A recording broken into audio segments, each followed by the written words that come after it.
Sabe que é muito interessante a gente começar esse debate falando sobre cultura de segurança, que a gente tem muito para falar sobre o tema e muitas dúvidas para os gestores aí, para eles aplicarem na prática, né, a cultura de segurança. A gente podia começar falando sobre a questão da palavra acidente de trânsito, que há uma discussão hoje de que a palavra não deveria ser acidente de trânsito, né? Deveria ter um outro nome, porque nunca é um acidente. E é importante a gente entender, na maioria das vezes não é um acidente, é entender um pouco, porque quando a gente fica nominando um acidente de trânsito, o cara está bêbado e ele passou no sinal vermelho e bateu no outro carro, isso é um acidente de trânsito? Podia abrir com o Dr. Dirceu falando um pouco sobre isso, Dr. Dirceu? Bem, olha, estamos preocupados, né, com o que está acontecendo no nosso país. Existe uma doença epidêmica, e essa doença parece que vem sendo negligenciada pelas autoridades. Sabemos que para resolver o problema nós precisamos de muitas entidades, muitos ministérios e muito da sociedade com o intuito da gente chegar ao nosso objetivo, ao final da nossa jornada, que é a redução do número de mortes, de sequelados no nosso trânsito. Como foi dito pelo Flávio, nós estamos aí com em torno de 500 mil sequelados. Isso significa incapacidade temporária ou definitiva para o trabalho. Estamos perdendo jovens na faixa etária de 18 a 34 anos e uma faixa extremamente produtiva. Estão deixando o trabalho, deixando de produzir, reduzindo a arrecadação do país, gerando um problema econômico muito grande, além do gasto, do consumo em termos de tratamento, de resgate, tratamento, internação, UTI e tudo mais.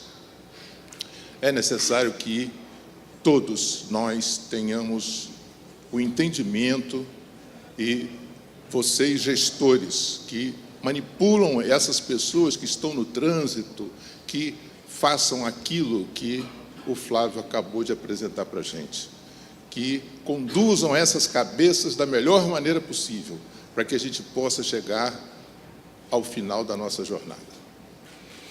Sem dúvida, né? A gente observa que é um problema de cultura, né? E como a gente está aqui com uma série de gestores de frotas, né? Eu acho que a Shell, ela acho um bom exemplo. Como é que vocês trabalham? Como é que algumas políticas que vocês praticam para que seja diminuído, né, esses acidentes e depois, obviamente, como objetivo, tendo um resultado mais interessante? A Castrol. Aqui ali é Castrol, aqui é Shell. Não, Shell, desculpa. Shell, depois vamos para Castrol. Deixa os dois responderem, claro. Então. Começa com a Shell, por favor, Rogério. Bom dia a todos, novamente. Realmente é uma grande oportunidade a gente estar aqui falando sobre essas coisas, um debate bem aberto, honesto. É claro que a gente não tem as respostas para todas as coisas, mas a experiência desses anos vem mostrando, de fato, que é uma jornada que nós temos à frente, é um grande desafio, mas eu já começo dizendo, vale a pena todo investimento que nós temos, que nós fazemos, porque no final do dia a gente não está falando aqui só de negócios. Os negócios são importantes, eles são necessários para que a gente se sustente, mas, de novo, no final do dia, nós estamos falando de vidas, e isso é o que conta, claro. É o que vale. Então, a Shell tem já trabalhado em todo o mundo por muitos anos, procurando não apenas criar uma regra, mas criar um estilo, né, de trabalho em que a gente mira, de fato, a segurança, acima de todas as coisas. Segurança, de fato, é em primeiro lugar. Como a gente fala no Brasil, isso não é só para inglês ver. Isso, claro. De fato, vale. Então, eu posso citar alguns exemplos. A gente deveria ter muito mais tempo para debater todas as questões, mas eu penso que falar da política é importante, a gente vai se aprofundar nessas questões, mas eu gostaria de começar falando da importância do envolvimento da liderança. É difícil quando uma pessoa apenas quer. É claro que nós vamos encorajar, motivar todos aqueles que querem fazer diferença, e nós devemos fazer isso, mas quando nós lideramos, nós devemos fazer isso com exemplo e com influência. O que eu observo, né, porque eu falei Shell, né, então temos aqui a Castrol, e vocês lidam com 2 tipos de transportes que são cargas perigosas. E aí a pergunta que eu faço, né, agora por Benegas da Castrol, toda a atenção é voltada porque a atividade de negócio ela é perigosa, e aí aqueles que não transportam cargas perigosas transportam o bem maior que é a sua vida, como já dito aqui. É um foco porque a cargas perigosas, e elas deveriam ser, na verdade, desenvolvidas por todo e qualquer tipo de transporte. Por favor, Benegas da Castrol. Bom, basicamente para nós, o mais importante são as pessoas. Claramente é assim, a nossa empresa preza que todo mundo volta para casa todos os dias com segurança. É o mais importante que fazemos. Isso é a visão da nossa empresa. Então, como você falou, transportar um produto perigoso com segurança é consequência do negócio que a gente faz. Mas cuidar a vida das pessoas é a forma em que a empresa faz negócios. Tá? Eu sempre falo que a gente faz parte da sociedade onde trabalhamos, seja em qualquer parte do mundo ou aqui no Brasil.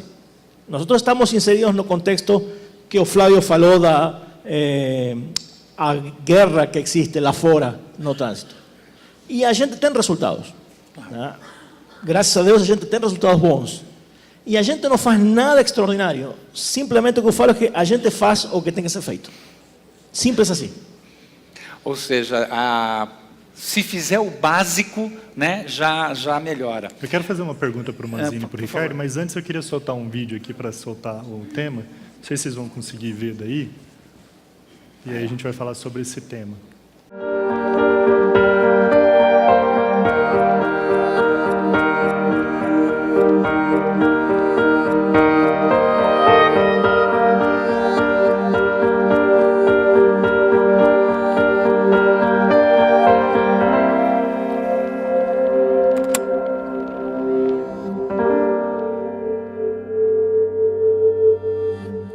Para o Manzini e para o Ricardo, a gente fala que os números dizem que 93% dos acidentes acontecem por negligência, né? Problema do comportamento. E a gente viu um vídeo agora que é usar o cinto de segurança, que é um gesto tão simples.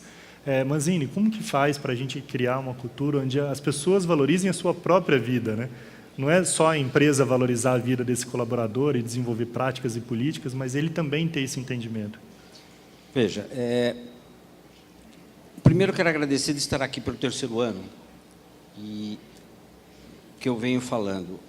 É um prazer, porque nós estamos conseguindo falar com gestores de frota, que estão levando isso para as suas empresas, e, com isso, aquele colaborador que dirige começa a levar para casa. Esses colaboradores já vão começar a falar de cinto de segurança no banco traseiro, que quando nós entramos numa sala de aula e perguntamos e pedimos a sinceridade, mais de 90% não utiliza, esquece de usar, alegando que o trajeto é curto. Então nós temos que fazer um trabalho de conscientização. O nosso problema no trânsito, aqui corroborando com o Dr. Disseu, ele está tão drástico. Há uns 15 dias atrás, eu não vou citar nomes, mas um pai chegou e falou assim: eu briguei com meu filho. Eu falei, por quê? Porque ele tomou uma multa, e não podia ter tomado essa multa por invadir a faixa de ônibus em São Paulo. E aí? Bom, meu filho foi olhar, foi lá ver onde é que estava, porque ele não anda, e nós fomos ver. O que aconteceu com ele? Para simplificar, tinha uma placa, somente permitido entrar à direita para cruzar a faixa se você fosse entrar à direita. Porém, a faixa era contínua e num ponto ela ficava seccionada. Ele foi multado porque entrou na faixa contínua. A pergunta que o pai fez foi: você não aprendeu isso na autoescola? O moleque, não. Eu me assustei, doutor Liceu, porque quanto à parte prática, eu estou careca de saber que tem muito que se fazer, mas a parte teórica, um recém-habilitado não saber o que é faixa contínua e faixa seccionada, me assustou. Então, o que nós estamos enfrentando hoje é a falta de informação, informação que a pessoa assimile. Nós vimos, desculpa, eu fui aluno do Roberto Scaringella, quem mexe com trânsito aqui conhece, e ele mesmo falou que o uma época fez um movimento, quem não corra, não mate, não morra, que colocava carros batidos com cenas fortes, e ele falou, errei, porque não funcionou. Chama-se conscientização. Se nós não conscientizarmos do risco, que é um equipamento mecânico feito para levar e trazer o ser humano com segurança e dar prazer, diminuir o tempo de deslocamento, para isso ele tem que ser muito bem conduzido, não vai acontecer nada, nós vamos continuar com esses números. Me assustou essa parte teórica. E isto, veja, não saber que é uma faixa contínua não se pode cruzar. Quando se fala em cinto de segurança no banco traseiro, mais de 95% não usam. Não é detectado mais porque é difícil a fiscalização. Até porque nós vamos entrar no modelo de fiscalização brasileiro, e isso é uma outra polêmica, né, doutor Liceu? Que ela não é ostensiva, né? Enfim, tem que se trabalhar em casa, tem que começar a fazer esse trabalho de cinto de segurança nas escolas. É obrigação nossa, quem tem filho pequeno, ir nas escolas e começar a fazer esta campanha, lá dentro. Começar a conscientizar seu filho que ele entrou num carro, ele não pode deixar o coleguinha dele sem cinto. E se você mexer com a criança, eu já sabia disso antes de ter filho, fui saber disso porque, em função da minha função acadêmica, e hoje tendo filho, mais ainda. O Vitor não anda sem cinto, e ele não deixa um amigo dele andar sem cinto. Aconteceu outro dia. Eu estava começando a movimentar o carro, e ele falou, para, porque fulano, o Léo, não colocou o cinto ainda. Então, isso chama-se conscientização. É isso que nós temos que fazer. É isto que eu acredito no Pará. É interessante, né, Ricardo? O Ricardo é um bom exemplo, porque desde que a gente começou a parar, a gente ouve tanta história, tanto evento, a gente está tão imerso nisso, que mudou a sua concepção, né, de ver e de falar para as pessoas sobre esse tema, né? Bom, primeiro que a gente teve um grande professor para ensinar a andar com cinto de segurança no banco traseiro, que é o Rogério Nercessian. Então, em algumas etapas do Pará que a gente passou por aí, eu me lembro de uma que a gente estava em Salvador, e chegou o táxi, nós estávamos em 4, só que o táxi que chegou não tinha o terceiro ponto no banco do meio traseiro. E o Rogério fez uma intervenção, eles chamam assim lá na Shell, uma intervenção, falou, nós não podemos entrar nesse carro, pode entrar 3, eu vou no próximo táxi. Aí acabamos dividindo o grupo e 2 foram no próximo táxi, porque o carro não tinha, não estava equipado para tal. E aí eu fico lembrando e vendo as histórias também da Dr. Dirceu, que está aqui, da Abramet, que é a Associação Brasileira de Medicina do Tráfico, que tanto nos ajuda, fundada em 1980. Eles produzem muito conteúdo técnico em referência à questão de segurança no trânsito. E aí trazendo, inclusive o Dr. Dirceu tem livros publicados na área para o condutor profissional. Aconselho você, como gestor de frota, observar esse material da Abramet, consumir esse material que eles tanto têm tratado. A gente acabou de chegar, no mês passado, né, de um congresso deles, onde tiveram reunidos 1.200 médicos que são responsáveis pelos exames que permitem que nós retiremos a nossa carteira de motorista, e quanto eles estão preocupados com a situação do país. E aí, trazendo para os filhos e tal, fica uma história engraçada, né? Outro dia eu fui levar minha sogra no aeroporto, e aí eu tenho 2 filhos. Para ela você pede que ela use cinto ou não? Eu peço, eu milito até para ela dentro do carro, e é isso que eu falo quando a gente é gestor de frota. A responsabilidade criminal. A responsabilidade. Certo. Responsabilidade Porque criminal. sogra, às vezes, ele não ia Você, pedir. enquanto piloto daquele veículo, né, condutor daquele veículo, você é responsável, sim, pela segurança dos 5 ocupantes ou mais, né, que tiverem ali dentro, dependendo da capacidade do veículo. Então, eu criei uma cultura dentro da minha casa. Meu filho tem 3 anos, ele já fala, se comunica bem. A outra tem 1 ano e meio, pequenininha, ainda não comunica, mas ela já aprendeu também. Então, o meu filho, ele entra na cadeirinha, ele coloca, a gente tem que acabar de ajustar a parte final, a gente checa até a altura do cinto, inclusive, se ele está no meio, eu checo todos os pontos.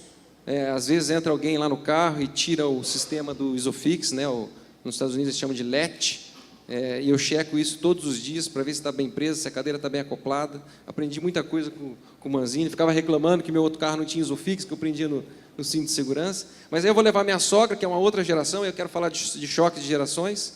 Ela fala, tem que colocar esse negócio mesmo? Aí eu olho para ela e falo, tem, para a sua segurança que está indo atrás de mim e para mim que estou na sua frente. Porque senão, muito possivelmente, a sogra é que vai me enterrar. E aí ela coloca o cinto meio constrangida, mas coloca, reclama. E aí você vê, aí outro dia eu saí de casa com meu filho e de propósito não coloquei o cinto. Aí ele fala assim, sai o carro e tal. Para, papai. O que foi, filho? Põe o cinto, coloca o cinto.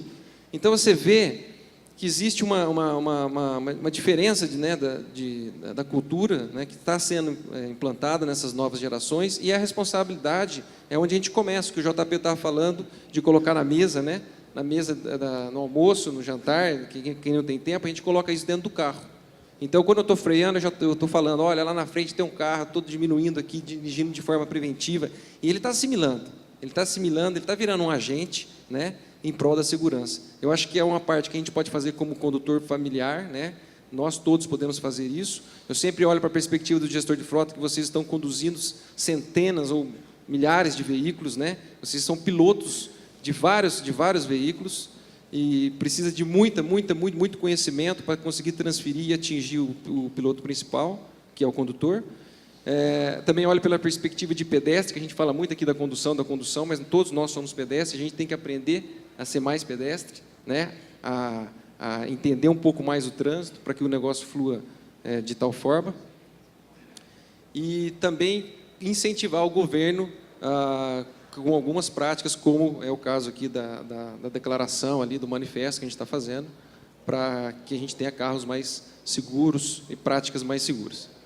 Falando em conscientização, o Rogério tem um case prático aqui que ele pode compartilhar com vocês, que é justamente isso que está em cima do braço aí da sua poltrona. Explica para eles o que é isso e de que forma que você pode contribuir para que eles também usem isso como um processo de conscientização também em relação à cultura de segurança no trânsito. Não, legal, Flávio. Na verdade, é um exemplo prático de como a gente pode proceder na questão de intervenção, né? Então, quando nós percebemos que no mundo inteiro as pessoas, principalmente, né, serviço de táxi, é um desafio em todo lugar, né, em todos os países.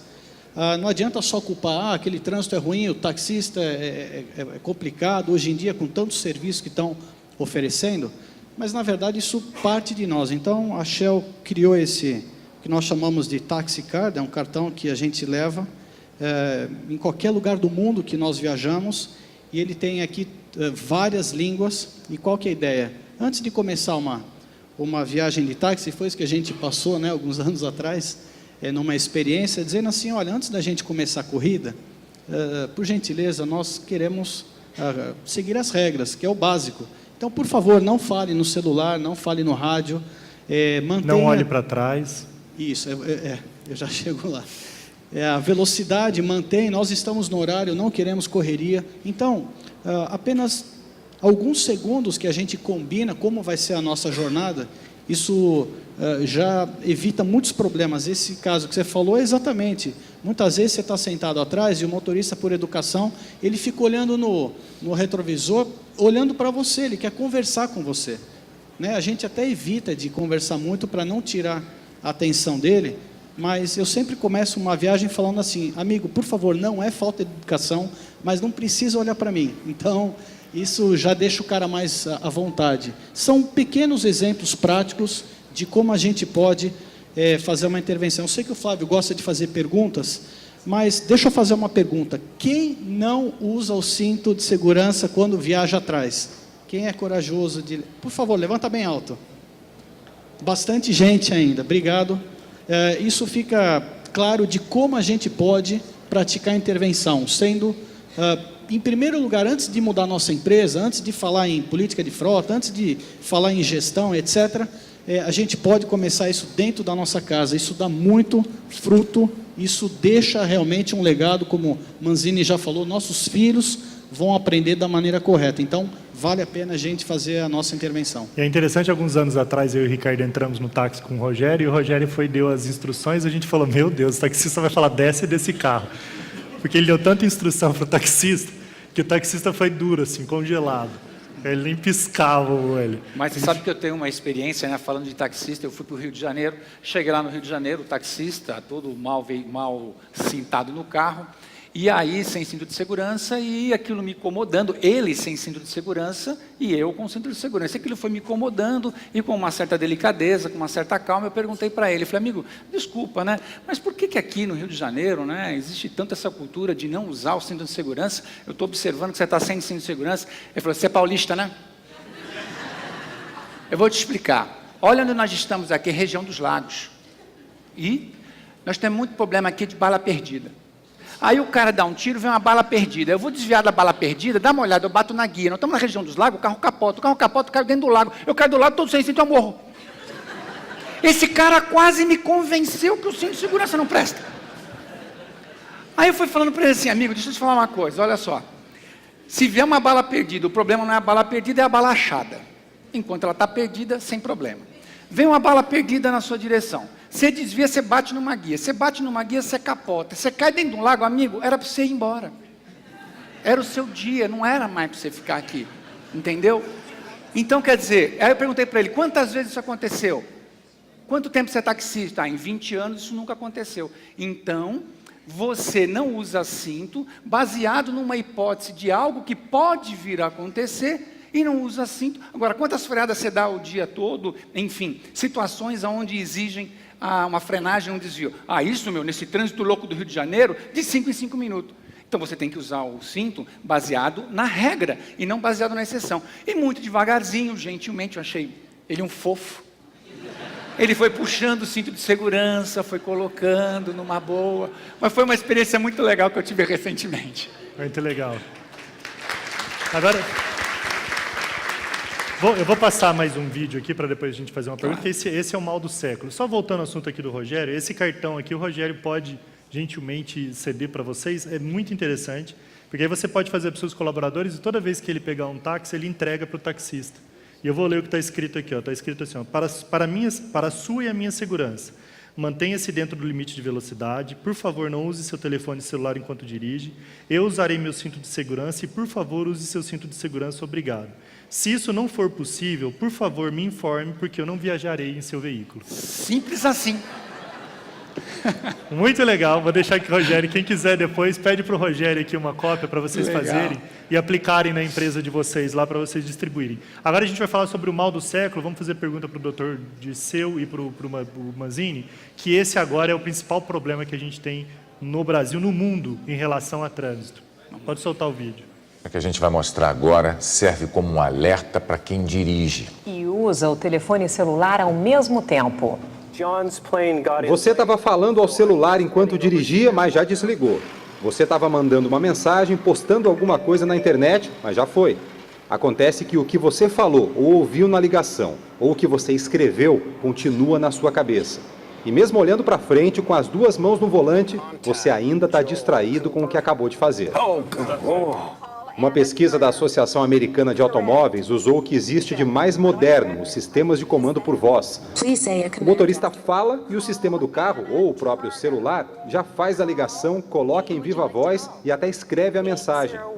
Mesmo assim, a pesquisa mostrou que depois de terminar uma ligação ou mandar uma mensagem usando a voz, o motorista continua distraído por até 27 segundos. Se o carro estiver a 60 km por hora, por exemplo, é tempo suficiente para rodar quase meio quilômetro sem prestar muita atenção no que está fazendo. David Strayer, chefe da pesquisa, explica. Quando a gente termina a ligação, volta a olhar onde está, a velocidade, se a gente errou o caminho, o motorista está restabelecendo a atenção. A pesquisa desmente o que muita gente acha que é seguro fazer, apesar de proibido. Aproveitar o sinal vermelho para falar ou escrever no celular.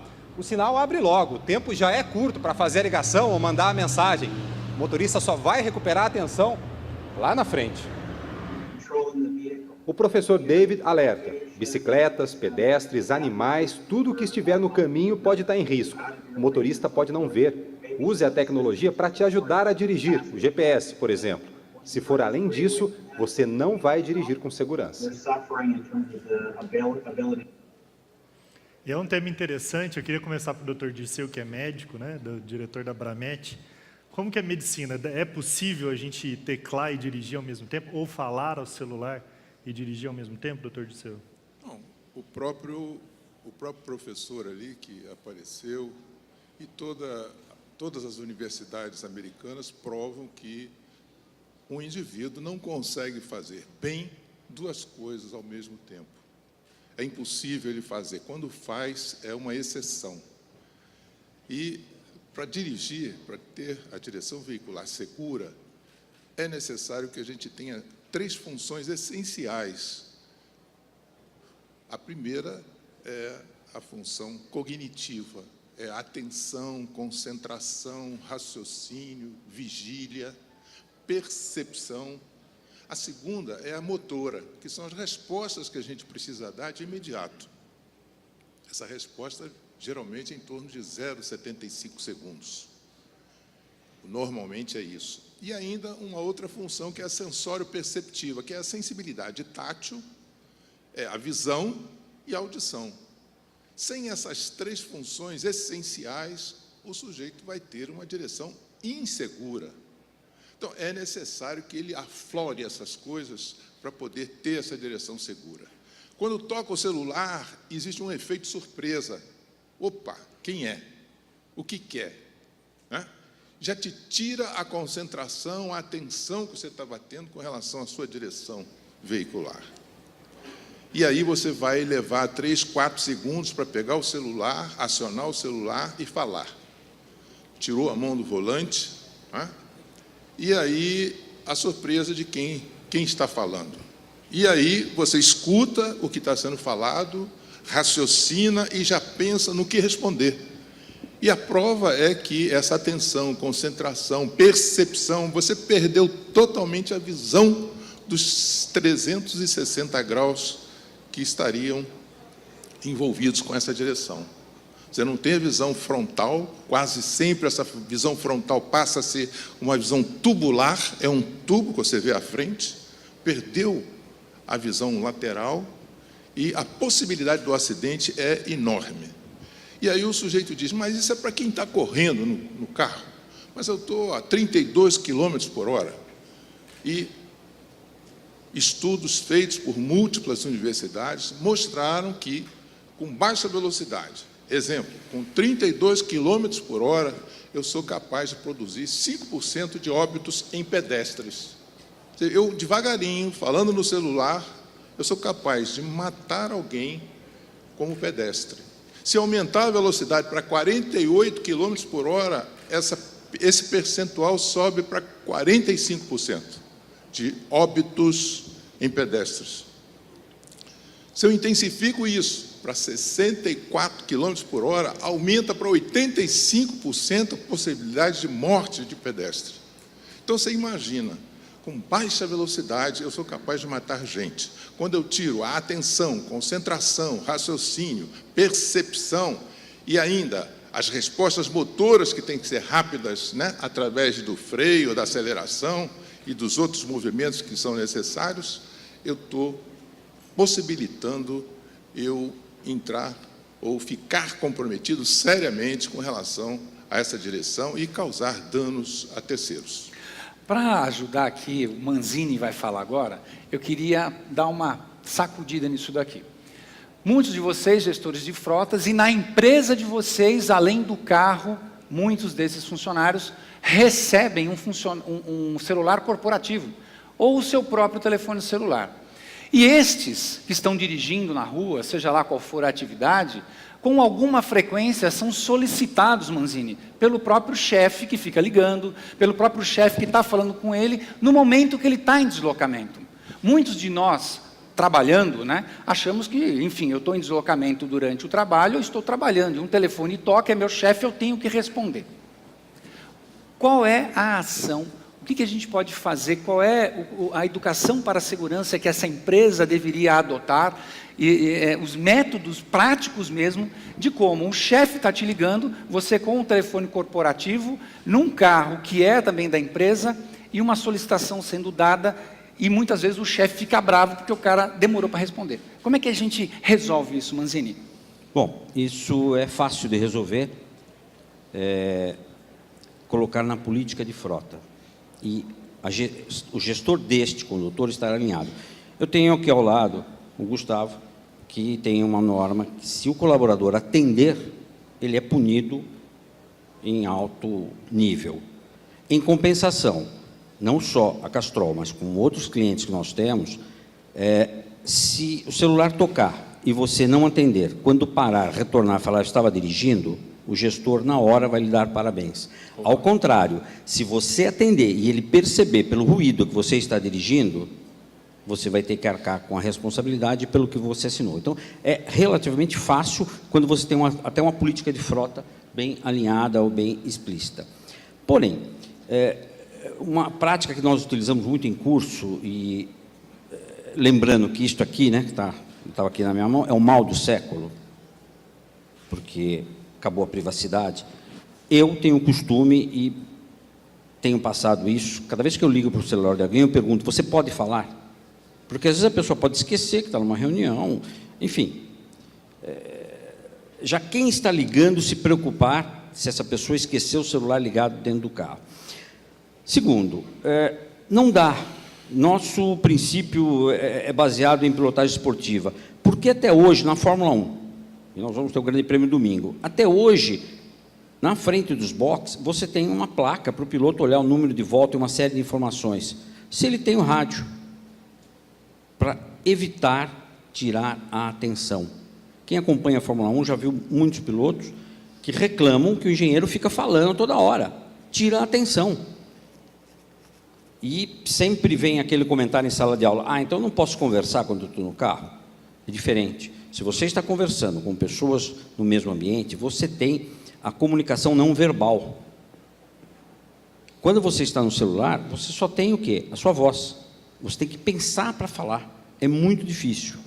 E isso acaba a atenção. Aquele momento que tocou o celular, que você fez isto aqui e voltou, seu carro continuou andando à frente.